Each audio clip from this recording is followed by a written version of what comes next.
Assalamualaikum warahmatullahi wabarakatuh. Halo teman-teman semua, saya Windriani Ulfa. Di sini saya akan membahas tentang komunikasi pendidikan.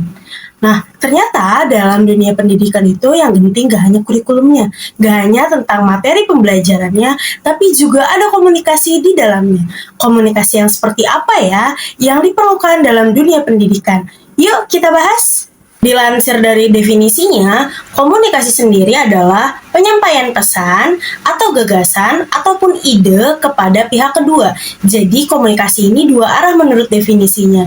Nah, bagaimana ya dalam komunikasi pendidikan, terutama komunikasi yang disampaikan oleh guru kepada siswa, kepada guru, kepada orang tua, dan kepada kepala sekolah maupun staf yang ada di dalam pendidikan. Sebelumnya saya akan membawa catatan. Catatan ini adalah catatan yang saya rangkum dari observasi yang telah saya lakukan tentang komunikasi pendidikan. Balik lagi, apa itu komunikasi guru dengan siswa? Ternyata komunikasi guru dengan siswa dari apa yang saya dapat diobservasi adalah guru mampu menyampaikan materi secara sistematis dan bahasa yang sesuai. Nah, materi yang disampaikan oleh guru ini harus sistematis, sesuai dengan materi dan juga harus bahasa yang sesuai dengan tingkatan siswa. Bahasa dengan kelas 1, 2, dan 3 berbeda dengan bahasa yang digunakan guru kelas 4, 5, dan 6. Kadang kelas 1 penyampaian gurunya harus beda, kelas 2 beda, 3 beda, 4 beda, dan seterusnya. Karena setiap anak memiliki tingkat umur yang harus sesuai dengan bahasanya. Lalu, guru perlu memberi penjelasan ulang jika siswa belum memahami materi. Nah, jadi guru ini tidak boleh capek nih untuk mengulang-ulang materi jika memang siswa belum mengerti apa materi yang telah disampaikan. Lalu di sini juga guru harus mampu memanfaatkan pembelajaran dan media pembelajarannya juga nih. Jadi jika siswa memang tidak mengerti dengan teacher center learning atau hanya dengan satu arah saja, coba gunakan media pembelajaran dan gunakan dua arah seperti tanya jawab dan diskusi agar siswa lebih mampu lagi untuk menyerap pembelajaran. Karena jika dua arah, itu baru namanya komunikasi. Jika satu arah, itu bukan komunikasi, Ibu Bapak Guru. Lalu selanjutnya ada komunikasi siswa dengan guru. Tidak hanya guru, siswa juga harus mampu berkomunikasi nih teman-teman. Nah, interaksi ini berlangsung dua arah melalui kegiatan tanya jawab yang tadi ya. Nah, siswa harus ikut aktif nih dalam komunikasi pendidikan di dalam kelas. Bagaimana siswa harus menjawab pertanyaan guru atau bertanya kepada guru tentang materi yang tidak dimengerti. Selanjutnya ada komunikasi guru dengan orang tua.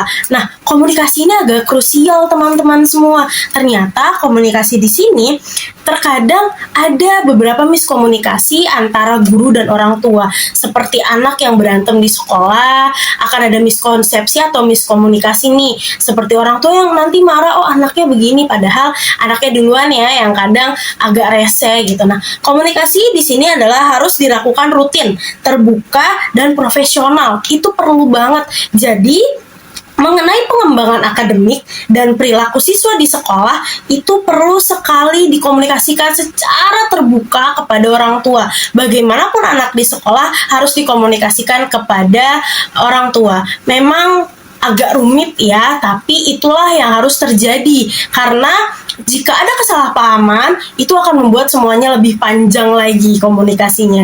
Jadi untuk mempersingkat mungkin komunikasinya dan tidak adanya kesalahpahaman gitu ya, guru harus secara profesional dan terbuka menyampaikan pengembangan dan akademik siswa kepada orang tua. Lalu ada media seperti WhatsApp, buku penghubung, atau pertemuan orang tua dimanfaatkan untuk memperkuat kerjasama dalam mendukung pendidikan nih. Nah, seperti WhatsApp, kita harus punya grup nih Bu Bapak Guru dengan orang tua agar kita bisa mengomunikasikannya dengan baik. Buku penghubung itu seperti kegiatan kokurikuler ya. Anak di rumah seperti apa? Apakah anak membantu orang tua atau anak mengerjakan PR di rumah? Itu juga perlu ditanyakan kepada orang tua agar terlihat pengembangan akademiknya atau pengembangan perilaku anak nih di rumah seperti apa. Seperti itu ya Ibu Bapak Guru. Lalu ada komunikasi antar guru, guru dengan guru. Nah, komunikasi ini seperti apa nih? Seperti apa sih? Nah, komunikasi antar guru. Baik, selanjutnya ada komunikasi antar guru, guru dengan guru. Nah, bagaimana sih komunikasi antar guru ini? Nah, dari observasi yang saya lakukan, komunikasi antar guru ini adalah saling bertukar informasi, berdiskusi, dan memberi masukan profesional. Jadi biasanya kan ada pertukaran wali kelas nih ya untuk sekolah dasar khususnya. Jadi biasanya guru kelas 1 nanti ngajar kelas 3. Nah, nanti biasanya ada sharing nih di guru kelas 3 sebelumnya dengan guru kelas 1 yang baru. Nah, itu harus terjadi dengan berdiskusi secara profesional gitu ya, sehingga tercipta hubungan kerjasama yang harmonis. Jadi, nanti tidak ada miskomunikasi nih, misalkan guru kelas 2 bertanya kepada guru kelas 1 tentang perkembangan di kelas 1 seperti apa, agar di kelas 2 bisa menyesuaikan. Nah, selain antar guru nih, nah ada komunikasi kepala sekolah dengan guru. Nah, komunikasi kepala sekolah ini juga cukup sangat krusial dalam dunia pendidikannya. Bagaimana? Yaitu kepala sekolah menyampaikan informasi jelas, transparan, dan sistematis. Informasi apapun yang kepala sekolah dapatkan di Kementerian Pendidikan perlu sangat amat disampaikan kepada guru-guru, orang tua maupun murid nih. Nah, informasinya akan disaring nih oleh kepala sekolah, informasi yang perlu untuk guru apa, informasi yang perlu untuk orang tua apa, dan informasi untuk siswa itu seperti apa. Lalu, kepala sekolah terbuka terhadap masukan dari guru agar tercipta iklim komunikasi pendidikan yang baik. Nah, biasanya kan yang namanya sekolah itu pasti banyak sekali hambatannya ya. Nah, biasanya guru ini juga perlu sekali solusi dari kepala sekolah. Misalnya kayak ada anak yang sangat-sangat bermasalah, tapi orang tuanya tidak bisa dihubungi sama sekali. Nah, biasanya guru boleh loh meminta solusi kepada kepada kepala sekolah gitu ya. Harus apa nih, anaknya harus bagaimana gitu kan. Nah, nanti kepala sekolah memberikan masukan. Itu akan ada timbal balik. Itulah komunikasi pendidikan dua arah yang sesungguhnya. Lalu mungkin hambatan yang saya temukan di lapangan saat observasi adalah bagaimana siswa kurang interaktif saat ditanya oleh guru, atau siswa yang masih malu-malu nih gitu ya, ditanya sama guru apa nih kesulitannya, apa nih yang memang tidak dimengerti gitu ya. Anak tuh masih sering sekali diam, tidak mau bertanya atau tidak mau menjawab walau tahu jawaban yang sesungguhnya gitu.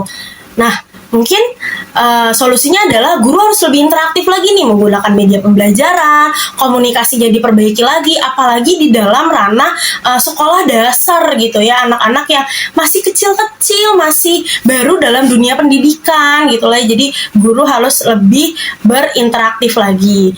Nah, kesimpulan dari observasi saya adalah komunikasi yang baik dalam pendidikan adalah komunikasi yang berlangsung dua arah, terbuka, jelas, saling menghargai, dan penuh kerjasama.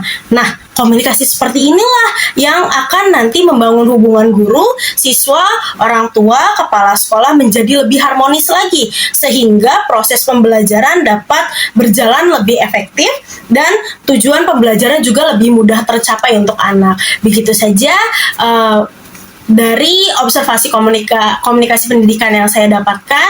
Mungkin mohon maaf jika ada kesalahan.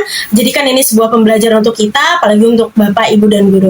Terima kasih semuanya sudah menonton. Dadah! I just had to let you know you're